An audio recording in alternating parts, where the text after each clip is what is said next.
அனைவருக்கும் வணக்கம். ஸ்ரீ மாத்ரே நமக. இது மகாமாயா டைரக்ட்லேருந்து நான் மலர்விழி. இன்னைக்கு நம்மளோட முன்னோர்கள், அதாவது ஏஞ்சல்ஸ் அல்லனா ஆன்செஸ்டர்ன்னு சொல்லுவோம். அவங்க நம்மளோட குலதெய்வத்த தான் நம்ம இந்த மாதிரி ஒரு முறையிலயும் கூப்பிடுவோம்.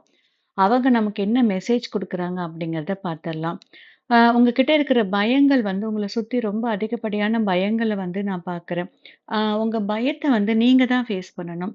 அ இன்னொன்னு உங்கள சுத்தி நடக்கிற விஷயங்கள் உங்க வாழ்க்கைக்கு உண்டான ஒரு முன்னேற்றத்துக்கு உண்டான பதில் கிடையாது.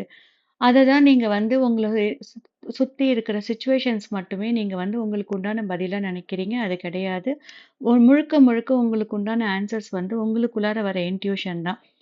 ஏதோ ஒரு விஷயம் இன்னும் முழுமையா உங்களுக்கு தெரியாம இருக்கு. கொஞ்சம் வெயிட் பண்ணுங்க. அந்த விஷயம் முழுமையா உங்களுக்கு தெரிய வந்துரும். ஆ நீங்க இன்னைக்கு முழுமையா கொஞ்சம் இயற்கையோட கனெக்ட் ஆயே இருங்க. மதர் எர்த்தோட கார்டு வந்திருக்கு. இயற்கை உங்களுக்கு நல்ல ஒரு வழிகாட்டுதல் குடுத்து உங்கள வழிநடத்தி கூட்டிட்டு போவாங்க. இந்த நாள் இனிய நாளாக அமையட்டும். இந்த ரீடிங் உங்களுக்கு ரெசனேட் ஆகுது அப்டின்னா எனக்கு கமெண்ட் பண்ணுங்க. டெய்லி உங்களுக்கு அப்டேட்ஸ் வேணும் அப்டின்னா இந்த சேனல சப்ஸ்கிரைப் பண்ணுங்க. Thank you so much.